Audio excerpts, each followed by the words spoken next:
Have you ever had like the most beautiful day planned and then you completely ignored all that wonderful planning that you did do? Or you said you'd stop working at 5 o'clock, but you're still answering emails at 7:30. You said you'd take Friday afternoon off, but somehow you filled it with work. You blocked an hour for the most important thing in your business, but spent that hour answering texts, checking notifications, and putting out fires instead. And then at the end of that day, you're frustrated because once again, your day didn't look anything like you planned. So, friends, today we're going to talk about it. I don't think you need another planner or a better planner. I don't think you need another time management system. Maybe you just need to start keeping your word to yourself. So, today we're going to talk about one of the most overlooked boundaries in work-life balance. And it's the boundary we set with ourselves.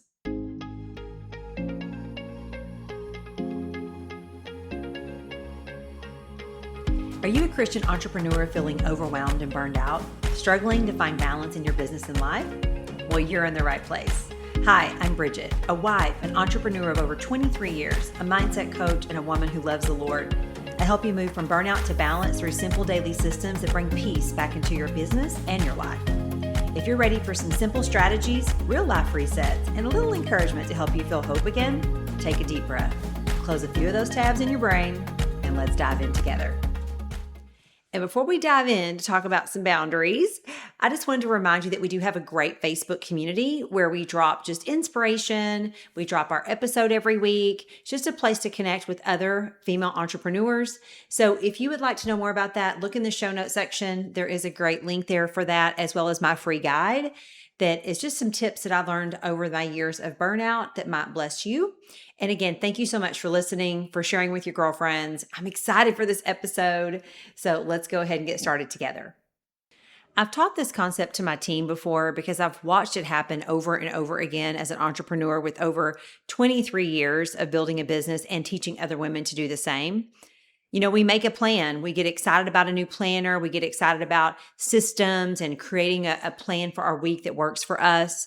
We have an expectation of how that day is going to go once we make these plans. And then we don't stay disciplined to the plan.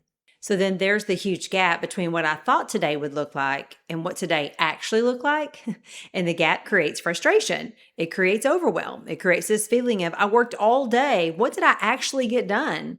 And now sometimes life genuinely happens. We can't control that. The school calls, we get sick, somebody in our family has an emergency. And I'm not talking about those things because we all have life. I'm talking about what we do and the interruptions that we allow. That's different. We made the schedule and then we don't follow it. I will tell you that one of the hardest things that I had to learn going from working for someone else to being an entrepreneur was the discipline, because I was used to somebody telling me what to do every day, all day. And then whenever I didn't have that, I was like, oh, I actually have to create a schedule and design it and work it. And, you know, in several episodes, I've taught about different rhythms I've learned and different things, but none of it's going to work if we're not willing to do the discipline to make those things happen. So it's really us deciding what matters most and setting those boundaries, because sometimes the boundary I'm struggling to keep isn't with somebody else. It's completely with me. So a plan only works when you honor it. Now, I love planning. Oh my gosh, I'm a planner. I love a good plan. I love to know what's happening. I don't love surprises. But here's something that I had to learn is that making that plan and working the plan are two completely different skills. You can have it all done. You can color code that planner. You can brain dump it out. You can time block it. You can make the prettiest schedule you've ever seen. But eventually you have to do what you said you were going to do. And I do believe that is the gap so many times. That's when you have to look at the big picture and ask yourself, what matters most? What do I have to get done today? What are my priorities? What appointments do I have to get done? Where do I need to allow myself grace?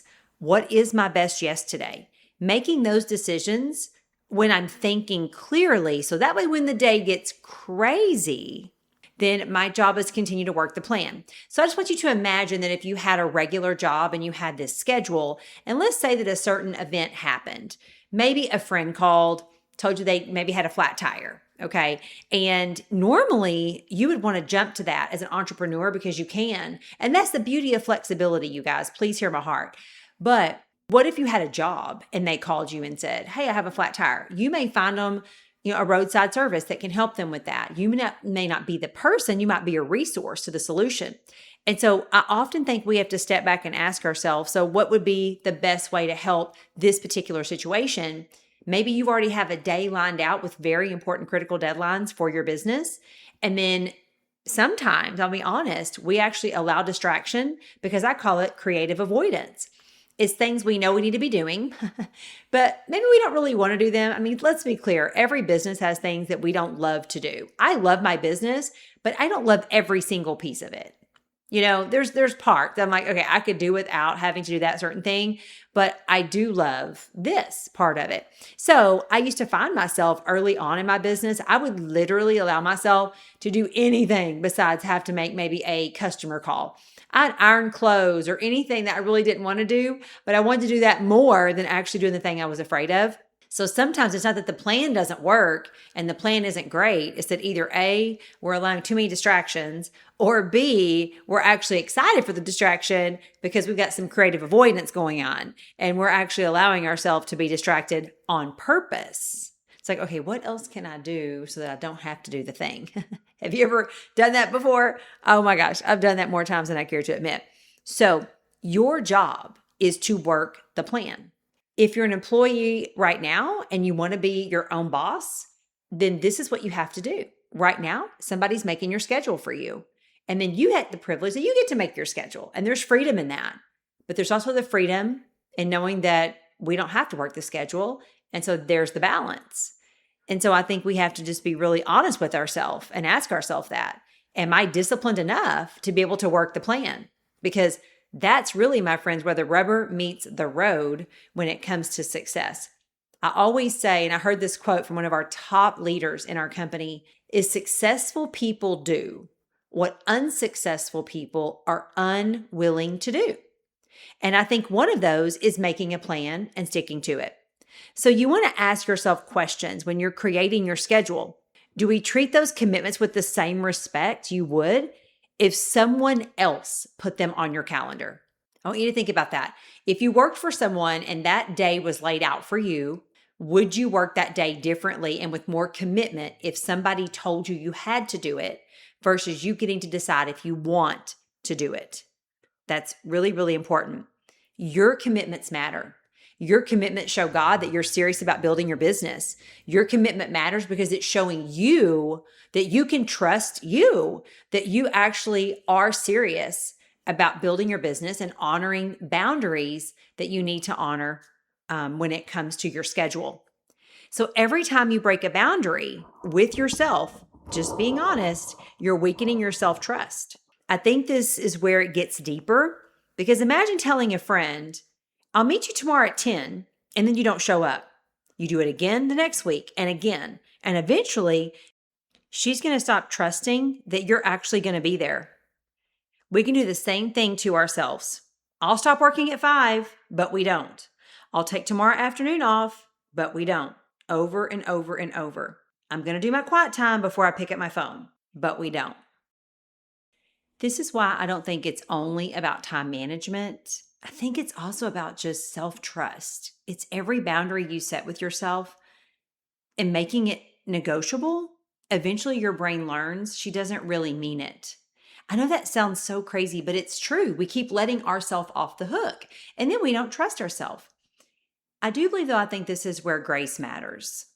So please hear me clearly. This is not, I missed my schedule today, therefore I failed. That is not the message I want you to hear today. That is not it at all. We're not creating another standard to beat ourselves up with because we know there's plenty of that. We don't need any more of that. Life is already messy and plans do change and God redirects and people need us. And there are days when the most faithful thing you can do is throw the schedule out the window. Okay? So I want to be clear about that. So the question isn't, do I follow my schedule perfectly? Really, the question is, am I continually abandoning my own priorities without a good reason? And that's completely different. I believe that discipline actually creates freedom, not restriction. I think we sometimes hear the word discipline and we think rigid and boring and restrictive and no freedom, but I actually feel the opposite about that. I think that discipline actually creates freedom. When I do what I said I was going to do during my work hours, then I can close my laptop with greater peace. When I protect that time I've designed for my business, I don't have to let my work bleed into other parts of my life. And when I honor my boundaries, I don't have to spend the evening feeling guilty about what I didn't get accomplished. Structure protects freedom, and that's a huge part of work-life balance. Work-life balance isn't just having fewer things to do, it's having boundaries around when you're going to do them. So I'm going to challenge you this week to do the Keep Your Word challenge, okay? So here's what we're going to try this week. Don't overhaul your entire life. Let's just pick one boundary. That's it. Maybe just one. Perhaps I'll stop working at 5:30, or I don't check my emails after my quiet time, or until my quiet time is over, Or perhaps Tuesday from 10 to 11 is my most important business activity, and I'm protecting it. Or Friday afternoon is family time. Or I'm taking a real lunch break instead of eating while working. Just choose one, write it down, put it in your calendar, and for 1 week, practice keeping your word to yourself. Not perfectly, just faithfully working to make that happen. Then at the end of the week, you can ask yourself, what worked? Why do I think it worked? And why do I think maybe it didn't work if it didn't? And what can I do different to make that work? So instead of saying, I need to become better at time management, how about we try this week just saying, I need to become better at honoring the decisions I've already made? Because sometimes you don't need another system. You just need to be disciplined to the one you already have. So friends, I want you to remember this. You don't build trust with yourself through giant promises. You build it through small promises kept consistently. And work-life balance doesn't happen because we have finally found the perfect planner. It happens when we finally decide what matters, create boundaries around it, and then honor those boundaries. Will you get it perfect? Absolutely not, and neither do I. But every time you keep one small commitment to yourself, you're saying, my priorities matter, my peace matters, my health matters, my family matters, and the life God has entrusted me to matters. So plan your work and work your plan. Give yourself grace when life genuinely changes it.